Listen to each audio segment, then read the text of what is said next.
Hi there. Welcome to our gluten sensitivity webinar.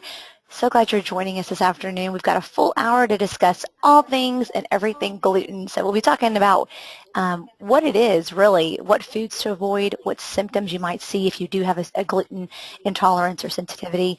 And we're glad that you're here with us. I'm Brooke Beasley, and your presenter today is Amber Littler. Thank you so much for joining us. Thanks, Brooke. I'm really excited. I am too. I think it's going to be great. I know that everybody will walk away with something they didn't know before, probably more than just one thing. Amber just has so much information up in her brain about gluten sensitivity. She is one of our physician's assistants, or our physician assistant here at Hotze Health and Wellness Center. So she's one of the providers that our guests see when you come into the center. She's been with us for over a year, and she's certified by the Gluten-Free Society as a gluten practitioner. So she like I said, has a plethora of knowledge about this specific topic, and we're excited to have her on board. At the very end, we'll be taking your questions, so make sure you write them down now and get them ready. So when it's time, we'll let you know. We'll give you a heads up, and you can type them into your to the chat box to the right-hand side of your screen, and let us know. So Amber can answer those for you. Now, Amber, before we get started, I want to find out why you're so interested in gluten sensitivity. Was there a personal experience that you had? Sure. Brooke, I spent a long time not feeling well and not really being able to get answers. I was diagnosed with a significant autoimmune disease, was treated with all sorts of medications, and just never really felt like that was the issue or that they were getting to the root of that issue. Right. And it wasn't until I became a patient here and we found out that I was gluten intolerant and I went on a gluten-free diet that my health really started turning around. And over the year that I've been gluten-free now, not only are my symptoms all resolved, I'm off of all of those medications that were related to that illness, and my blood work has even gone back to normal. So Wow. through that course, I became really passionate about this because I know it's something that they're not addressing in conventional medicine. To the degree that it really is occurring. Right. So I joined the Gluten-Free Society and did their certification course, and it's become my passion now to educate our guests and our staff and pretty much anybody who'll stand still long enough about the dangers of gluten in some people. Right, right. Well, we'll go ahead and hop right into it because I know we only have an hour and there's so much information regarding this topic that we want to make sure we touch base on. So let's get started with the basics. What is gluten? Where does it come from, and where do you see it? Sure. Well, gluten is a plant protein. It occurs in certain specific grains. Wheat, rye, and barley are the three main sources of gluten. Most traditional gluten-free diets will tell you to avoid oats as well. It's not that oats themselves have gluten in them, they actually don't, but oats are processed in the same plants that wheat and things are processed in, so they get cross-contaminated very easily with gluten. And so those are the big things that you have to think about as containing gluten. Wheat, rye, barley. Okay.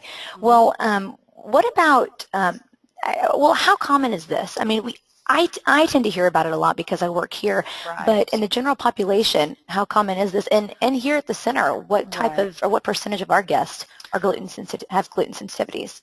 Well, it's kind of funny because as you start mentioning, gluten to people these days, most everybody has heard about it, even if they don't really understand what it is, or they've seen the gluten-free products in the grocery store, or they have a friend who's trying it, or maybe they've even heard about it from some celebrity source. Right. Celebrities are kind of using, some of them are using gluten-free as a diet fad.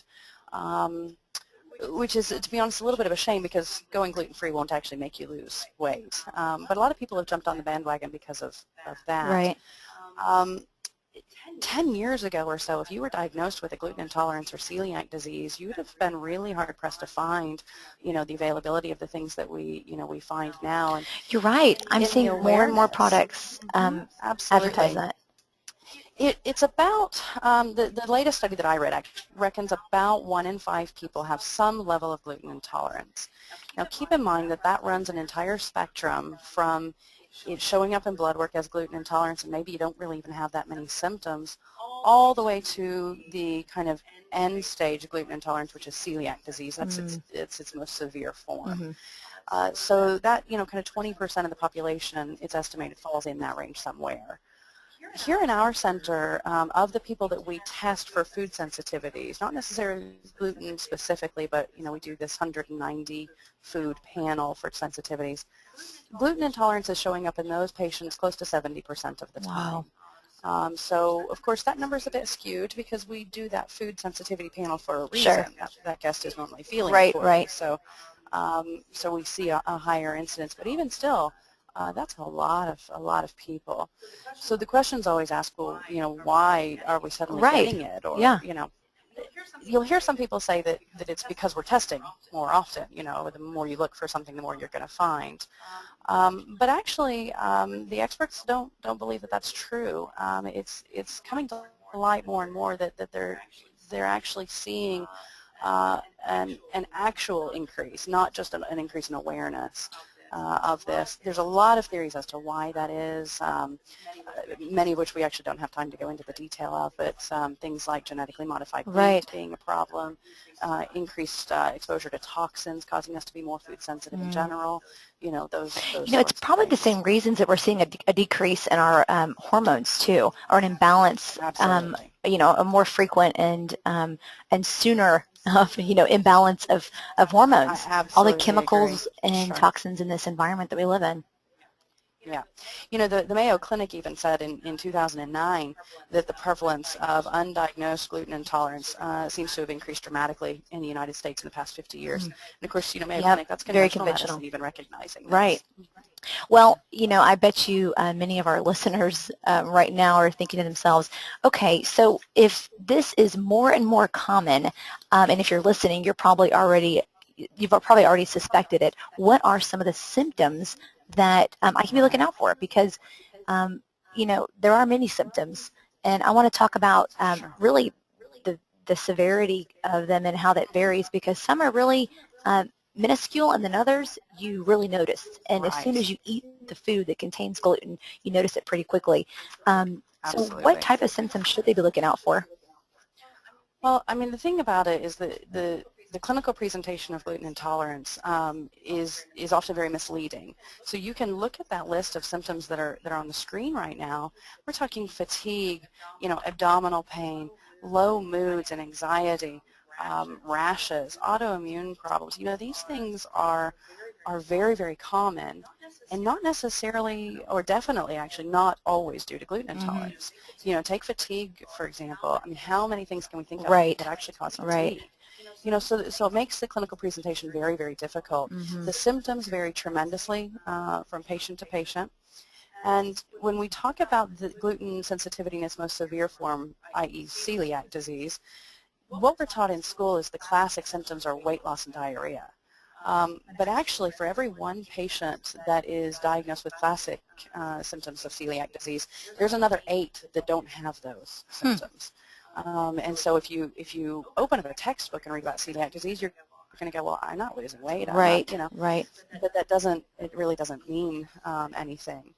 So, you can see the big ones there on the screen. Anemia, we can use as an example. Iron deficiency anemia is now believed to be the most common symptom of celiac disease in Really? adults, but it's rarely evaluated as a potential cause for anemia. If you Hmm. go to your doctor with iron deficiency anemia, celiac's very low on their list of Sure. things that they're going to look for. Right. And you don't have to have even celiac disease to have that problem. Even a lower level of gluten sensitivity that's disrupting the gut, like we're going to talk about in Hmm. a bit, you can get those sorts of symptoms. Well, I'm seeing one of the symptoms listed here is depression and anxiety. Mm, That's not something you're going to want to live with on a daily basis when it's something that right. so simply can be fixed by Exactly. avoiding certain Exactly. foods, especially with all the alternatives we have now. So, speaking of symptoms, one thing that I've heard a lot is the leaky gut syndrome, and I know it's linked to Right. gluten sensitivity in a way. Can you explain that? Sure. Well, and leaky gut syndrome is the basis for the autoimmune connection with gluten sensitivity. We've known for a while that gluten-sensitive people have a higher incidence of autoimmune Mm-hmm. thyroiditis and other Mm-hmm. autoimmune disorders in general, like lupus and rheumatoid arthritis and things like that. So what happens with leaky gut is in somebody who has a genetic predisposition to gluten sensitivity, um, they will start reacting to gluten in the gut itself. Mm-hmm. And the breakdown that happens causes this leaky gut, which is exactly what it sounds like. Normally you've got these tight junctions in the cells in the lining of your intestines. It Mm-hmm. keeps foreign particles out of your Right. bloodstream. It's protective. When you start getting this gluten damage, those tight junctions loosen up and the gut literally starts to leak, but Hmm. that's leaking inside of you, right? So Right. stuff you're taking into your intestines, foods you're eating, now start to leak into the bloodstream. And you can imagine then the immune system sees that and will react to it Right. because it's foreign, it's not supposed to be there. Sure. And then we can talk about autoimmune thyroiditis as the example of that. The immune system will make antibodies against gluten in particular, and gluten antibodies look very much like thyroid antibodies. And so those Mm. gluten antibodies actually start triggering the immune system to attack the thyroid as well. Oh, So you wow. get this cascade of events then that goes on from there. For Right. those people in particular, cutting gluten out drops those levels of antibodies, so then the thyroid is under less attack and their thyroid problems get better. You know, I've heard that before, that autoimmune thyroiditis or Hashimoto's could mock something as simple as a gluten sensitivity. And I say simple because it's something that you can do, a lifestyle change you can make on your own at home. Well, and that's how I was personally. Mine was diagnosed as lupus and never could, like I said, get resolution of my symptoms Right. until I cut out gluten. And now if I accidentally get a hold of some, I know it, and I get those Sure. symptoms rushing back very quickly. It's obvious. Wow. Well, there you go. So, I mean, even if it's as simple of a reason to uh, avoid gluten because of an autoimmune issue, Right, that might be right, something you want to consider, especially if you haven't already been tested for gluten right, sensitivities. Maybe go that route first and see how you're feeling, because right. gluten is a huge allergen. Well, and it doesn't even have to be something as severe as autoimmune. Having that leaky gut syndrome also puts you at an increased risk of developing other food sensitivities. For instance, Mm-hmm. milk. Now milk is getting into your bloodstream and the immune system reacts to that. Now Sure. suddenly you're allergic to milk and you never were Oh, good point. before. So all of those things can Right. be tested and eliminated, and once the gluten side of things calms down, very often some of those other foods can be added back, even though the gluten never can be. Right. Good point. Well, let's talk a little bit about a gluten-free diet, what that entails, because we listed briefly what types of, grains you should avoid, the barley, the rye, but what specific food should people avoid? And once you talk about that, let's talk about some supplements that people can take if those symptoms do start to arise. Not necessarily to avoid going on the diet and avoiding those gluten products, but we do know that there's some supplements available as well. Sure. So the key to a gluten-free diet is that it is not like a low-fat diet or a low-carb diet. When we call this a diet, we are not talking about something that you'll do the best you Mm-hmm. can, and Us it Americans are won't good at work that. that way. Yeah. So like a low-fat diet, of course, you decrease the amount of fat you take in. Low-carb diet, you decrease the carbohydrates. Mm-hmm. The key to a gluten-free diet, though, is in the name. It is gluten-free, and that means zero. You have to Right. have 100% very strict avoidance of wheat, rye, barley, and non-certified oats, that cross-contamination thing that we talked about. So this is not a diet that allows cheating. You're not going to be able to eat what you want on a Sunday and then get back to it on Right, Monday and right. expect to improve your health. Every time the gut is re-exposed to those gluten particles, that leaky gut thing starts all over again, and you've you kind of undone all of the healing that had happened up to that point, and you've got to kind of start back over again. Yikes. So that's the Yeah, unfortunate not a fad part. diet whatsoever. It is definitely not. Um, you wanted to know about supplements, Yeah. and the thing with supplements that's important to know is that supplements will not replace a gluten-free diet. Okay. You can't say, okay, yes, now I'm aware I have a gluten issue, but I don't really want to get rid of, bread or whatever it is in the diet, so instead I'm going to take these supplements. It's just not going to work that way. Mm. The supplements are designed for gut healing and improvement of the immune system and, getting everything to calm down, but you also have to be gluten-free at the same time. It's something that you would start to add to your daily regimen after you start the gluten-free diet. Absolutely. Absolutely. And Okay. then you would want to maintain that. Okay. So some of these supplements, basically if you think anti-inflammatory, because that's what we're dealing with here, is a problem with inflammation. Mm-hmm. So vitamin C, curcumin or turmeric, some of these things that we use for joints like boswellia and bromelain, some amino acids like L-lysine and L-glutamine, all of these things promote anti-inflammation in the body, calm the system. That's what we're wanting to do. There's also a product called Colostrum. Mm-hmm. Colostrum it's derived from cow's milk. It's actually cow's first milk, just like we think of colostrum to feed a Right. breastfed infant. Right. It's the same thing. What happens is they allow a newborn calf to take the amount of colostrum that they need. Anything that's left over, then they take and create this product. It's an immune modulator, and what that means is it helps to boost an underactive immune system, but it also helps to calm an overactive immune system. It's actually a great product. There are many sources of colostrum out there at the moment, but many of our guests, of course, are used to getting their supplements and everything through us, Right. so that they keep it all in one place. And a lot of these supplements, including the colostrum, will actually be available from us in the next couple of weeks. Great. I've been working with Physicians Preference to develop a gluten supplement line, Hmm. so they'll be able to get advice from us and everything that they would need directly Great. through us. Wonderful.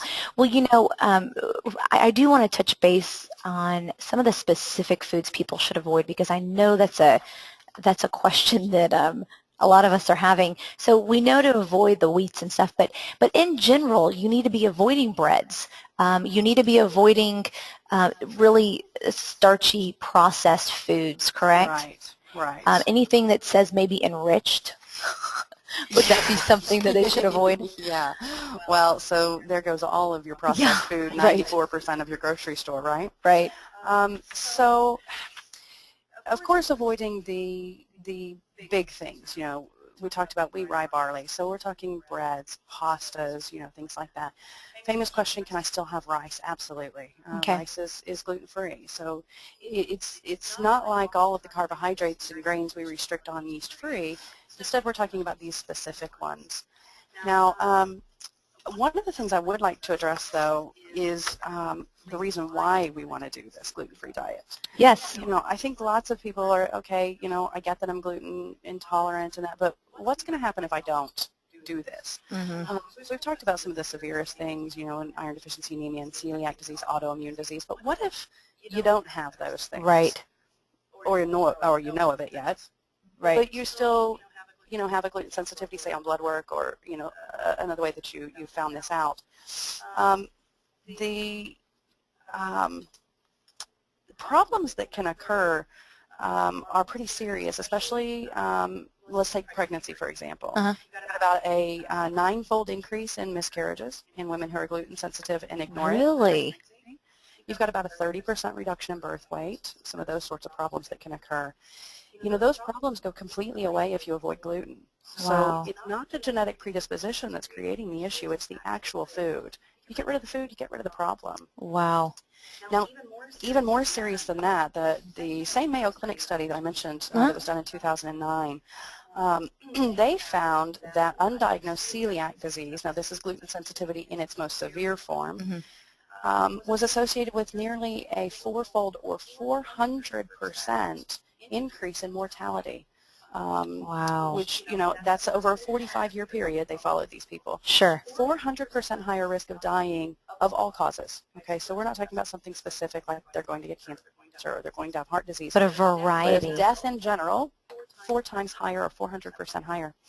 So, of course, Wow. now we go, right, well, I'm gluten sensitive. I don't have celiac disease. That's the bad, the bad stuff. Right. Well, actually, in that same year, 2009, a Swedish study was done and was published in the Journal of the American Medical Association, conventional medicine here, showed that after a 7.5-year follow-up, there was a 35% increase in mortality in patients with what they called latent celiac disease.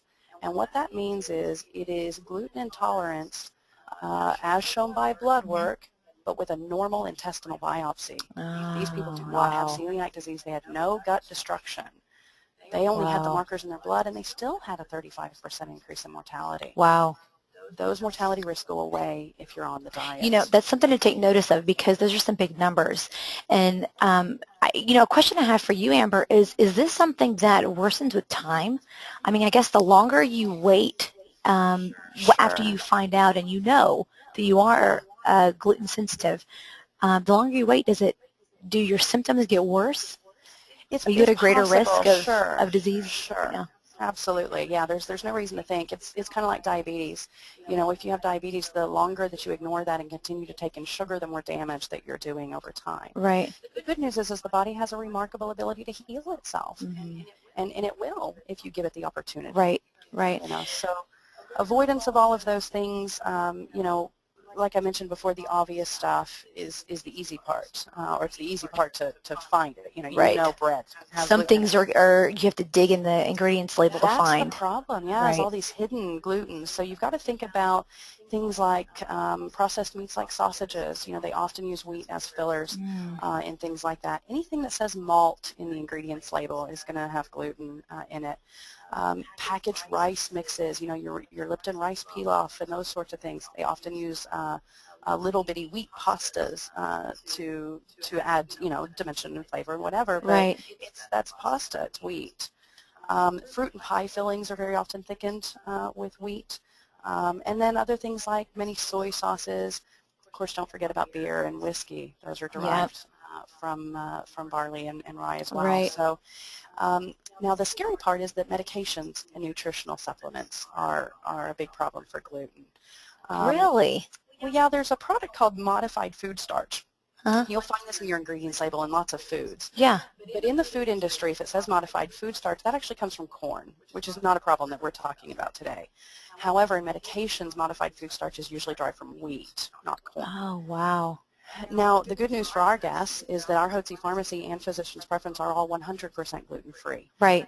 So we have checked and double-checked, and we continue to check to make sure that we don't get any of those sorts of Fillers. issues. So that's why you have to be careful what you're buying and where you're buying. Make sure it's from a good source.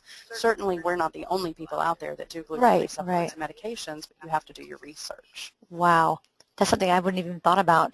Hmm. You can avoid it by the foods that you know contain it, but you've got to Right. search those labels and ask That's questions. right. That's You right. know, I heard you talking about the things that are allowed on a gluten-free diet, which as you're saying them, I'm like, oh, Hmm. no, no, no. People should not be eating those because Right. I know that when you're talking about a yeast-free diet, you should be avoiding the corn. You should be avoiding Right. That's rice exactly and some of right. those things. Let's talk a little bit about the difference between the two diets. Okay, so let's start with yeast-free first. You know, as most of our guests are familiar with the yeast-free diet, it eliminates all grains. Now, with the exception of the hidden stuff we were talking about, Hmm. you know, like maybe sausages or, you know, some of those sorts of things, yeast-free is going to automatically be gluten-free.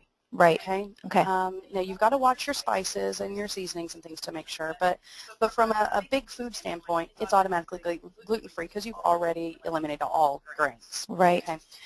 But in addition to that, of course, yeast-free also eliminates anything with yeast, anything with sugar, and those things that turn into sugar. You know, milk and milk products, fermented products, potatoes, rice, you know, all that sort of stuff. Hmm. Um, so it automatically excludes those things, which actually brings up an interesting point. That's why some people feel better when they're on a yeast-free diet. They go off, they don't feel so great again. They Hmm. go back on gluten-free, they feel better. They go off, they don't. You Right. could be dealing with a gluten issue here because they're taking out gluten. Of course, dairy is another biggie that we see a lot of allergies. You exclude those two things and you feel better.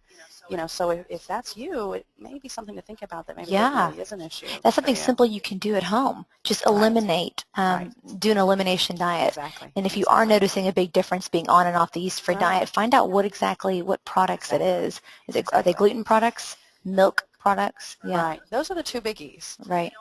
Now, so the difference then with the gluten-free diet is that on those you can have alcohol, with the exceptions I mentioned, you know, beer and whiskey. Um, you can have sugar and dairy and fermented products. You know, we're not excluding any of that because we're not trying to kill yeast. Mm-hmm. It's not the goal. But, you know, gluten-free is not an appropriate diet for somebody who is wanting to lose weight specifically or eliminate yeast. It's not the Right. goal Right. for that. Gluten-free diet is really just for those that are sensitive Right. to gluten. Right. You know, just because you see a gluten-free label on a product or Yeah. you think to yourself, ooh, I'm Right. gluten-free, I'm on a gluten-free Right. diet, I must be on the pathway to health, Yeah, you know, optimal health, I should say. absolutely. Is that true? Absolutely. I mean, can you be eating a gluten-free diet Sure. and really obtain optimal health? Well, sure, if you do it right, like any diet, you know. So that brings up a funny story. When I first went gluten-free, I went to H-E-B and I bought everything I found that said gluten-free on the label. I must have spent a whole paycheck in H-E-B that day. Cake mixes, brownie Oh, mixes, sure, all the I mean, sweets. bread, all of this Yeah. stuff, pasta. I'm eating it all, going, oh, I'm all healthy, you know, this is what I need to be doing. I'm gaining weight. And my What's husband going says, on? well, you didn't eat brownies and cake before. Are you sure you can have it now just because it's gluten-free? Right. So don't forget, those things are still full of sugar. Mm, They're still full of fat. And all you've done really is trade one carbohydrate for another. So yes, sure. they've gotten rid of wheat, but they've replaced it with rice flour and potato flour Right. and all these things that we know put on weight. Right. So if you want to lose weight, gluten-free is not the only thing you need to do. You need to do your preferred, you know, diet, which of course for us, I like the yeast-free myself for weight loss, um, but making sure then everything you're getting on the yeast-free diet is also gluten-free Right. to be healthy. Right. So But for the most part, it will be because, like you said, you're that's eliminating right. all those grains, That's right. and on top of those grains, you're eliminating the sugar, That's right. the milk products, the fermented products. Ladies, well, and gentlemen, those of us that like wine, you Right. have to avoid that for at least a month or That's two. right. And personally, that's where I felt best when I Yeah. eliminated all the other stuff, not just That's the right. gluten products, but That's right. some of the other ingredients as well. So. Absolutely. Well, let's go ahead and move on to specifics for people, specific diets for specific people. Um, which diet is best Right. for everybody? I mean, it really is an individual basis, right? Sure. I don't really have a reason to put you on a gluten-free diet unless you either have evidence that you have a gluten sensitivity Hmm. or, you know, even without the evidence, if you know you feel better not eating wheat, then don't eat wheat. You know, it's kind of that same age-old thing, you know, doctor, it hurts when I do this. Well, then don't do Don't that. do You it. know, we Right. joke about that. Otherwise, if you don't have a sensitivity and you don't feel any different, this is not a diet that needs to be for the general population. You know, I'm not going to write a book and try and advise everybody to do this. It's not necessary. The yeast-free diet we do recommend for all of our Hotze Health and Wellness Center new guests simply because of the detoxification Hmm. and how common it is for people to have yeast overgrowth. Most everybody that comes in and sees us for the first time has a yeast overgrowth, and we need to clear that out. So Sure. that's why we recommend that diet for everybody. The yeast-free is also great to do, you know, kind of once a year, again, as a detoxification, you know, clear out the yeast that may have been growing back in the last year as our Hmm. diet habits have slipped back again. And then the yeast-free should also be repeated after any antibiotic exposure because you've killed off the normal bacteria Right. in your system.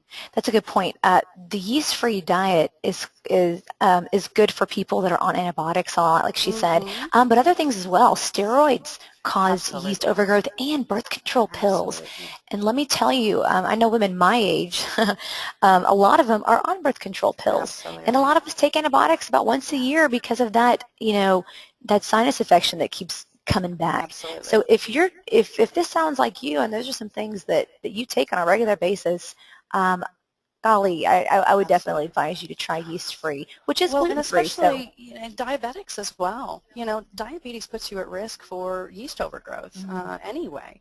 Plus, doing the yeast-free diet in those folks, they're getting rid of sugar and carbohydrates, which brings the blood sugar down. You know, right. so again, an ideal diet for those folks as well. I think you're absolutely right. Right.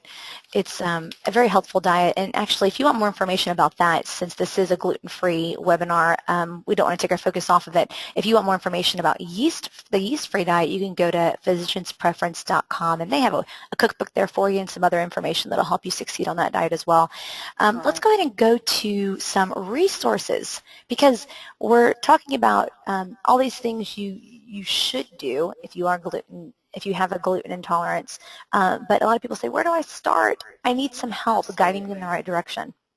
You know, it can be really overwhelming. And I always like to tell my guests as well that when you find out that you have a gluten-free problem, you're likely to go through even a grieving process. I know that sounds a little Hmm. silly, Right. But what you start doing is you start driving by restaurants or thinking of your favorite restaurants and thinking, I will never have a Cheddar Bay biscuit from Red Lobster again my whole life. You know, the brain does that to us. Right. As soon as you tell it you can't have that anymore, Sure. you will think of everything ever made out of wheat that you love, and that's, you're going to grieve that. Right. That's normal. Right. It can also be overwhelming and frustrating because you're not really clear on what to look for. And Right. there are some phenomenally good gluten-free websites out there that go over the basics and then even into significant detail of gluten-free diets. My advice to people is to use people around you or on the internet as a source of information instead of trying to figure it out for yourself. Why reinvent the wheel? Right.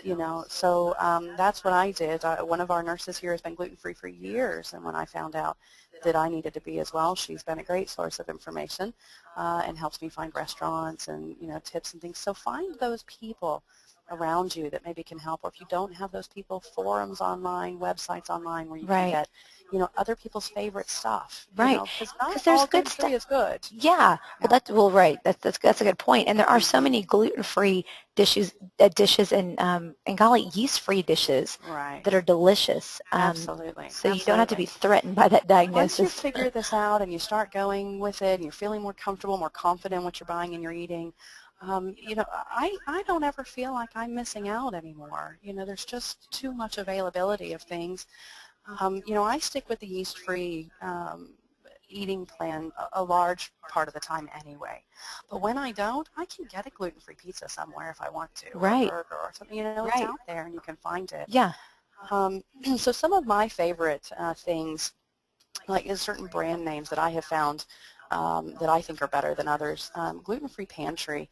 And actually, let me just say, I have absolutely no affiliation with any of these Right. products or anybody that does anything gluten, so I don't want anybody to think I'm selling something. No. I've never met these people. Just your I personal. just buy their stuff. Yeah. So Gluten-Free Pantry can be found in your major grocery stores, H-E-B, Kroger. They do great mixes, bread mixes, cake mixes, brownies and pancakes, things like that for when you need that treat. Are those the mixes you bought when you Yeah, and actually the went on that bread in spree? particular. Yeah, exactly. Yep. Now ask me how I know so much about their Yeah, right. products. Their bread in particular I still buy. My 2-year-old son is also gluten-free, and I make the bread. I'd be lying if I didn't have a piece every once in a while, but I make it primarily for him. The mixes, you think, oh, make homemade bread. I can't. I'm not that skilled. Well, neither am I can assure you.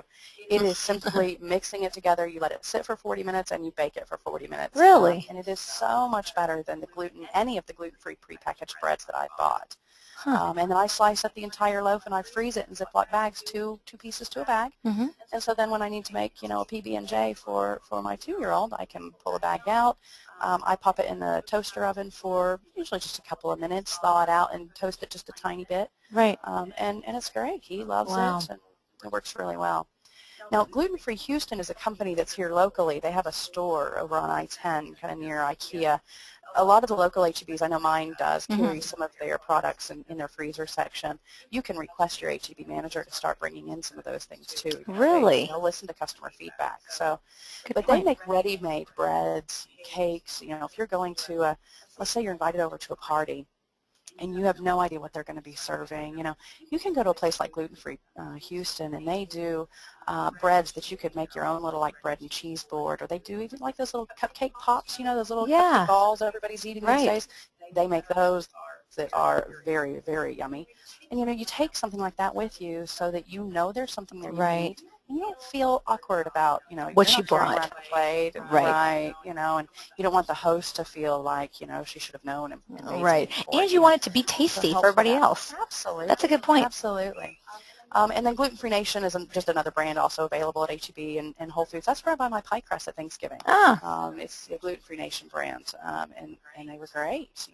I didn't have a single family member complain. No one knew. There's lots of apps out there too. Shopwell is one of my favorite apps because you can tell it things you want. So say I want something that's low calorie and I want it to have, some vitamins in it, like particularly I want it to be high in folic acid or something. I can pick and choose. But then I can also choose the things I want to avoid. So I also want it to be, no gluten or no dairy or no high fructose corn syrup, artificial sweeteners. You can choose all of these things. Oh, cool.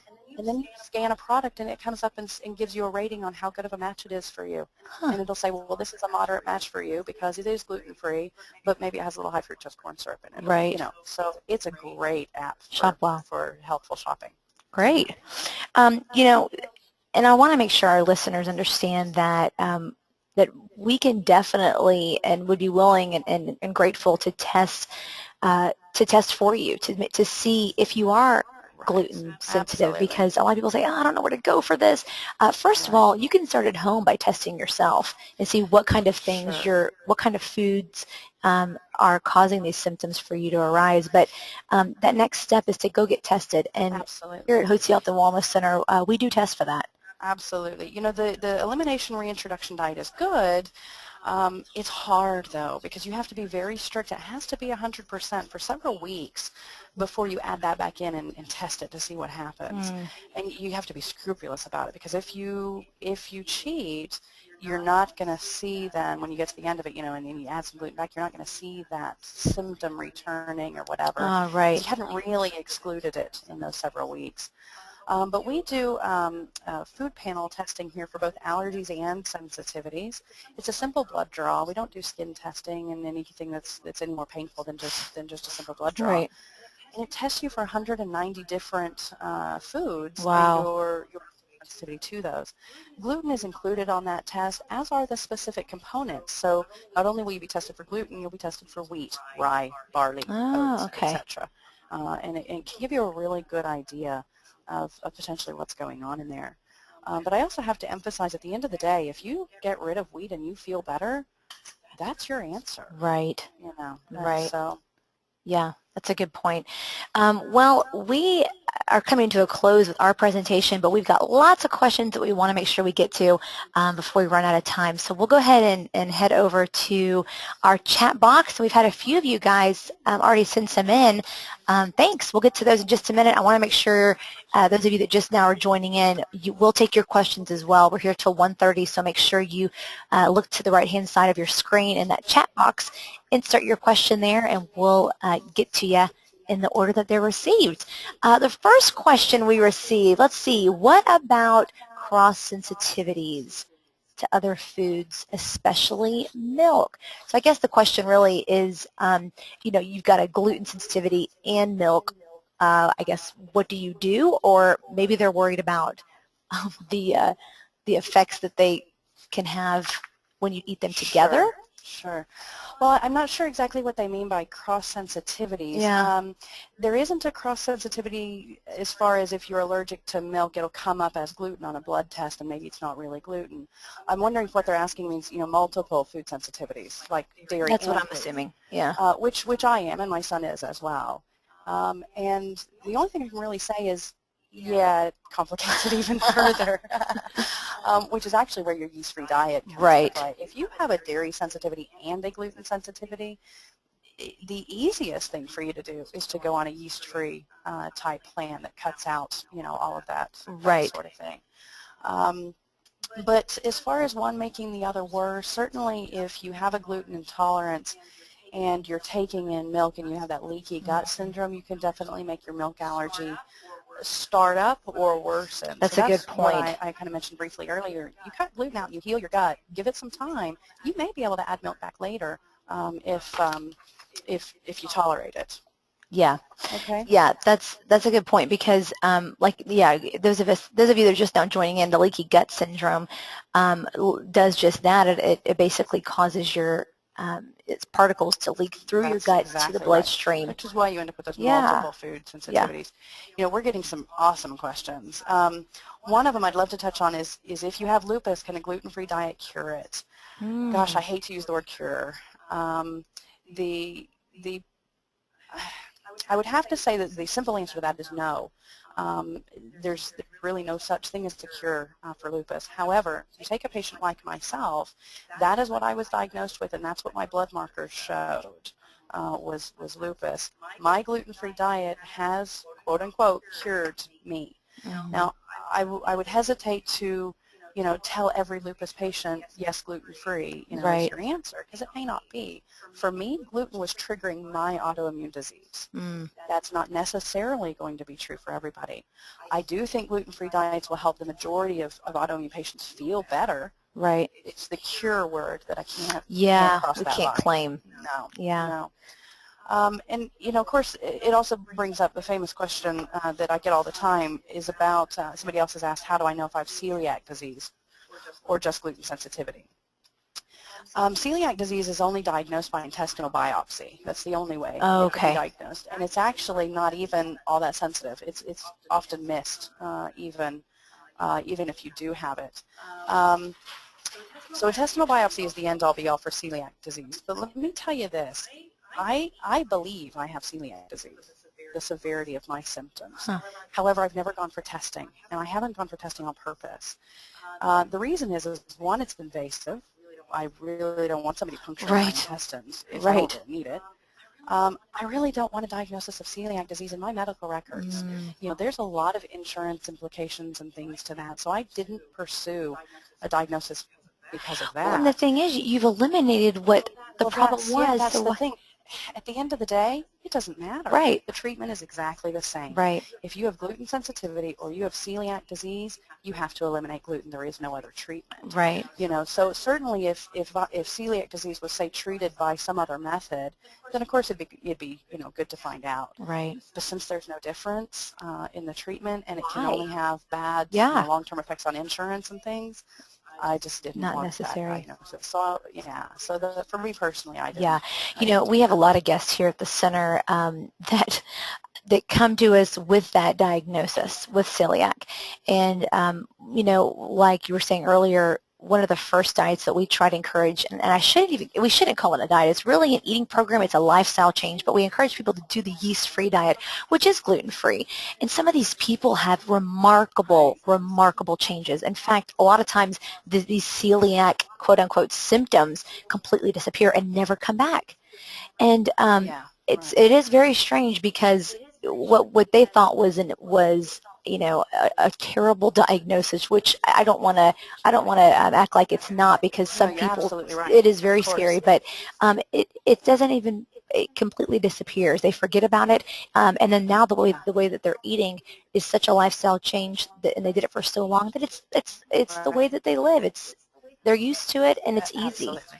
You get into that lifestyle, it becomes just part of the way that you live. I mean, I now have a gluten-free, dairy-free household, and if you told me a year ago I have to do that, I'd have laughed at Right. you. There's no way I'd be able to do that, work full time, and and it's all, Lots of um, resources out there.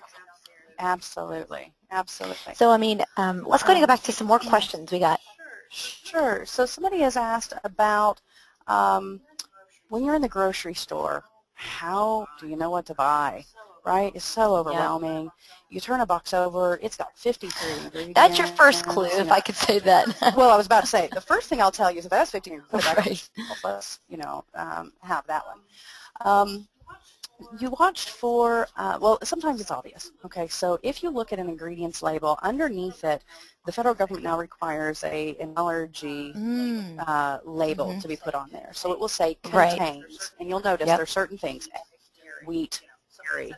So if it says wheat in that box, don't buy it. It has wheat in it. Right. Okay.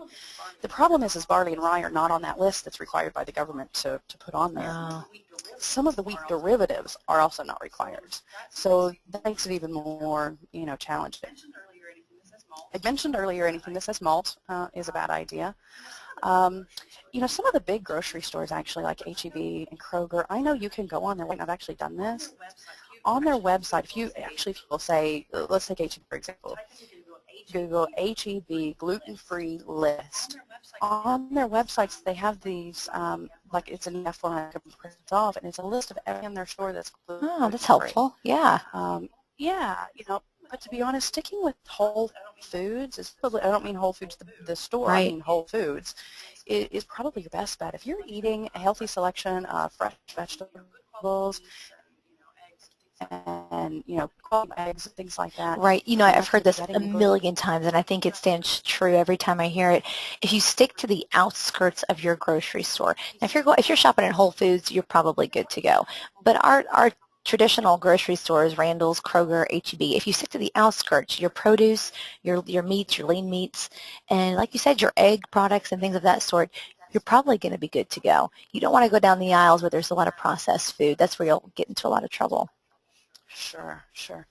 Yeah, and it's about reading labels. Certainly there's lots of gluten-free brands like we talked about. Lots of stores are doing, their own. In fact, H-E-B, I can't remember what their store brand is, Hill Country Fair or something. Anyway, Yeah, something they like that. have their own gluten-free label now, that on Oh, the H-E-B store brand products, they'll have a gluten-free label there, if it's gluten-free. oh, cool. So, That's great. um, so I've got a question here. Let's see. After starting the diet, how long does healing take? Oh, good question. Yeah. Actually, gut healing takes months and months and months and needs to be done with the addition of supplements. There's been some studies done that actually have shown that even after 1 year of a gluten-free diet, 100%, that some patients still have intestinal changes, Mm. which is why we recommend those supplements. You start adding things like colostrum and those anti-inflammatory supplements that we talked about, that dramatically improves the healing. But don't forget what I mentioned, that if you cheat, you're set, it's one step forward, two steps back. Yeah. So the gut healing, the key to it is really being diligent. Sticking to it. Yeah. Now, I've got somebody asking, what am I supposed to do when I go out? We like to eat out, we want to go to a restaurant on occasion. What am I supposed to eat? Right. Well, Good the question. first thing to remember is always ask. You'd be surprised where you find people that really know about this. Even your normal kind of weeknight meal restaurants, like let's say Outback Steakhouse. I was there not too long ago. Mentioned to my waiter, what I said is I'm allergic to wheat. I need Right. to make sure that there's nothing there. He goes, oh, we have a gluten-free menu. You Would you know, like to see it? yeah, I'm seeing that more and I was more. amazed. Yeah, and they were super careful. They brought it over and showed it to me. Asked if I had any questions. He double checked a couple of things for me, and it was really very good. For a kind of a regular chain restaurant. Right. Um, some of my favorites for quick things are places like Chipotle. Chipotle, you can do their salads and their bowls, and those would be gluten-free. Of course, they have flour tortillas, which you'd have to avoid.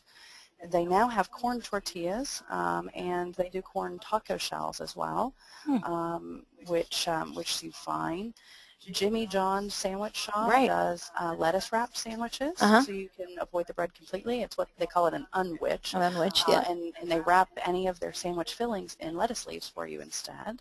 Um, there are some higher end restaurants which do great stuff. One of my favorites is Ruggles Green. A little bit pricey to eat there, kind of every day, but they do, instead of, okay, what do I need to leave off? Like, let me have this meal without the bread. Right. They actually have the replacement. So they do gluten-free pizzas. They do gluten-free burgers. They even have gluten-free brownies. Just don't do what I did and add all that in. Right. And only But eat that. that's right, as a treat. But yeah, they do great products. I've never had a problem there. You have to choose your restaurants carefully, though. Some, Yeah. like I said, I've never had a problem. Some, for instance, Domino's. Domino's does a gluten-free pizza. I ordered it. I was terribly sick. So you have to Really. remember there's a risk of cross-contamination, Yeah. and they're messing with regular pizza doughs there. And they're not careful. No, Yeah. no. You know, Lube Tortillas is one of my favorites, and it's they actually have a yeast-free menu now too, which is really cool. So they have a whole menu of incredibly gluten-free Right. because it's not only gluten-free, but it's yeast-free, Exactly. so it's avoiding your milk products and Exactly. sugars too. Well, I'll So mention Lupe Tortilla. You have to be a little bit careful there, and this is where it comes in, where you have to ask. You need to ask the be questions. specific. There is wheat in their enchilada sauce, which there is in most Mexican restaurants. You really Mm. should avoid enchilada sauce. At Lupe's, they do put flour in their corn tortillas. So corn Mm. tortillas won't be safe at Lupe's. Their chips are. Their chips are fine. Okay. But again, that's where it comes in. Their staff has been very knowledgeable and has helped me every time I've been in and had questions. They've really known what they were talking about. So just ask, yeah. Absolutely. Always ask. If you get a deer in the headlights look, then ask to talk to a manager. Yeah. You know, you'd be surprised at the allergen menus that are available now, not just for gluten, but if you're allergic to milk and other things. You know, restaurants are really stepping up their game Right. and getting better about this. Yeah. So somebody is asking about gluten-free helping with rheumatoid arthritis. That's going to be similar to the gluten-free helping with lupus question. Again, it's an autoimmune disease, so decreasing the inflammation if you're sensitive to gluten-free certainly can help. I would never claim that a gluten-free diet would cure rheumatoid arthritis. Right. And what about sushi and things like that, Chinese food? You have to be a little bit careful, specifically with soy sauce. Soy sauce has gluten in it. Now, there are some sushi restaurants that carry gluten-free soy sauce. I have been known to take my own on occasion. I've never gotten any funny looks about that. Right. Again, you need to ask Yeah. about that. Chinese food, you know, with the breadings and things like that, but Chinese food is going to be very easy to get the soy sauces and, you know, that sort of stuff. Again, you know, they put it in all of the, you know, your stir fries, you know, so I think that would probably be a bad idea. Yeah. Unless you found a place that was, you know, that did that as a regular practice. Right. You know, they're used to doing gluten-free options for people. You know, you brought up a good point about wheat and wheat products being kind of thrown, or byproducts being thrown into sauces and sausages, and that's something we don't think about. Salad dressings. Salad dressings, really. Absolutely. Well, see, because that's something that we think to ourselves, oh, well, it's a meat, I'm good to go. Same thing with meatloaf. Golly, so many meatloaves are thrown together and put and held together by wheat products, by bread. So yeah, you have to be careful. Read the labels and make sure that they're using a gluten-free product to hold those processed meats together if you decide to eat it. Absolutely. So if I was tested for gluten allergy and it came back negative, can I still be allergic? Absolutely. Remember, we're talking about potentially two separate issues here. You can have an allergy or you can have a sensitivity. So if you had a true allergy test, you probably weren't tested for, you know, what we call sensitivity, which is it's a different part of the immune system that has that reaction. Okay. Gluten testing is difficult. It is hard to do. Having a positive gluten test is positive. Having a negative one is not always negative. So again, that's where it goes back to symptoms. If I know I don't feel well when I eat gluten, it makes no difference what my test shows. Right. I don't feel well eating gluten, I shouldn't be eating it. Yeah, that's a good point.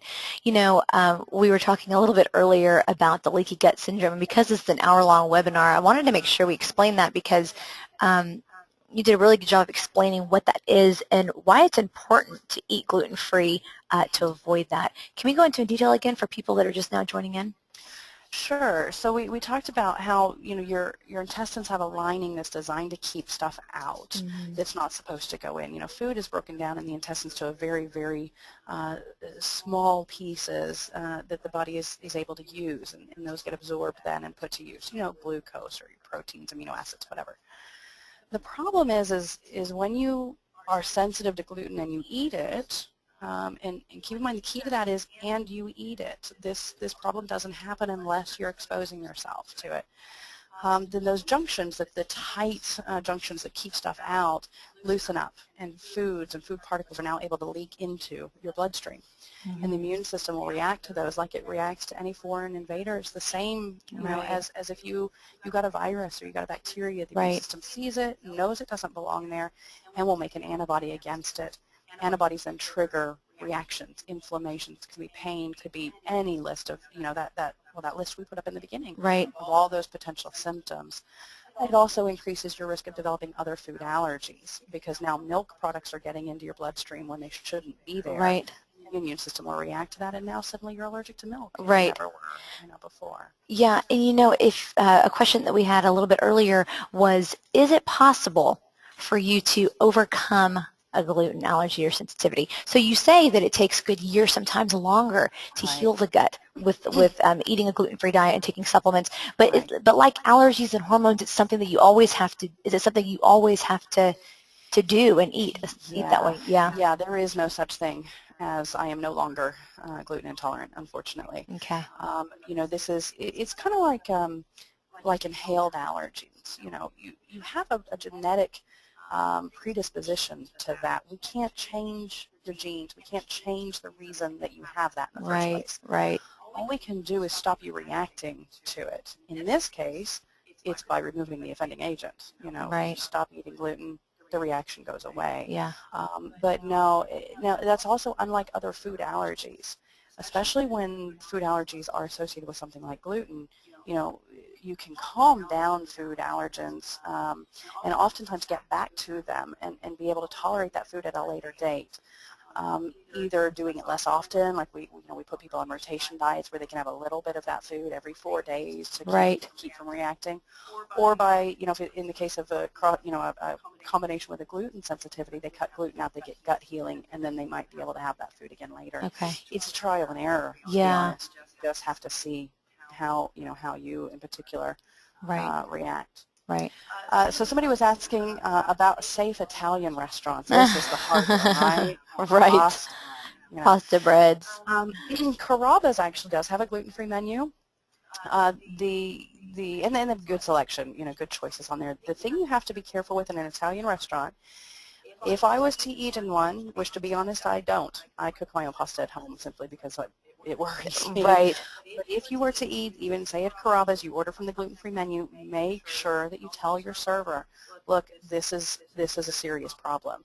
Can you please make sure in the kitchen or whatever that they aren't Using the same utensils the or, same water? They're boiling pasta in the same waters. good So point.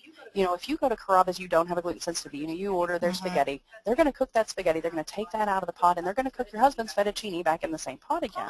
Fine, no problem, unless you're gluten intolerant, Right, and they're cooking that gluten-free pasta in that same water they cooked everybody else's right. pasta in. So just make sure, mention it to the server. Please double check that the chef uses clean, fresh water so that I don't get that cross-contamination. Yeah, that is a really good Be point. careful with that. Making people aware Right. that you have this issue. Macaroni Grill has a gluten-free menu, gluten-free pastas and things. And Olive Garden also has a gluten-free menu, but they don't offer gluten-free pastas. They'll just tell you which items on the menu. Actually, I'm sorry, I'm being told that they do. It's just new news. I've been there and told you I'm not Well, eating in the and Italian restaurant. I'm not really surprised that this is ever changing because that would be Right. smart for an Italian restaurant to pick up on this Absolutely. gluten-free Absolutely. fad, even though it's not a fad, Right. and try to make foods and dishes to accommodate Right. people like that So because then this is just remember becoming. the other things like don't eat the croutons on the salad, and you've still got to or the bread basket that's going to come around, that kind of thing. But Right. yeah, they're out there Googling. The restaurants all the time are putting on their on their website if they have a gluten-free menu, they're going to tell you. You go on there, you ask to look at the menu, and it'll have usually a little thing that says allergen menu, and that's where you'll find if they have a gluten-free menu or Right. sort of. Well, we're running out of time, but we have one more question that we'll touch base on one last time because we did talk about it earlier, but if it sounds like you're just now joining in. A question about supplements to take while you're on the gluten-free diet. Sure. So mainly think anti-inflammatory. So you're thinking boswellia, bromelain, L-lysine, some of these sorts of things. Of course, vitamin C, curcumin, things we recommend for joints. There is a product that we're actually bringing into physicians' preference that's broccoli-based because there's a compound in broccoli and cauliflower, cruciferous vegetables that I am not even going to attempt to pronounce, has this great big long name, that is great for gut healing. We're bringing that in. Like I said, we're going to have some of these supplements in the next couple of weeks Great. to be able to offer people options, and we'll be putting together information packets. So, I'd encourage people in 2 or 3 weeks to start calling and talking to the folks down in physician's preference. They can give them that information, and we can get them started on the road to gut healing along with that gluten-free diet. Great. Okay. So if we didn't answer your question, I'm sorry we didn't get to everybody. We've had a fantastic response on loads of questions. If you still have questions and you didn't get yours answered, or of course, Murphy's Law has it as soon as the WebEx is over, you're gonna suddenly think of a great question you should have asked. Yep. Then join us on our Facebook page. It's facebook.com. /Hotze Health and Wellness, excuse me, Hotze HWC. Let me try that again. Facebook.com /Hotze HWC. That's right. And you can post those questions and we can answer them. Yeah, and you know what? You can always call Physician's Preference because they are so knowledgeable, or go to their website because they have lots of information about the yeast-free diet, which is definitely gluten-free, and that's physicianspreference.com. And we are so glad you joined us. We hope that we got to your questions. If not, join our Facebook conversation, and we hope to see you next time. Thanks for listening. Thank you, Amber. Thanks very much, Brooke.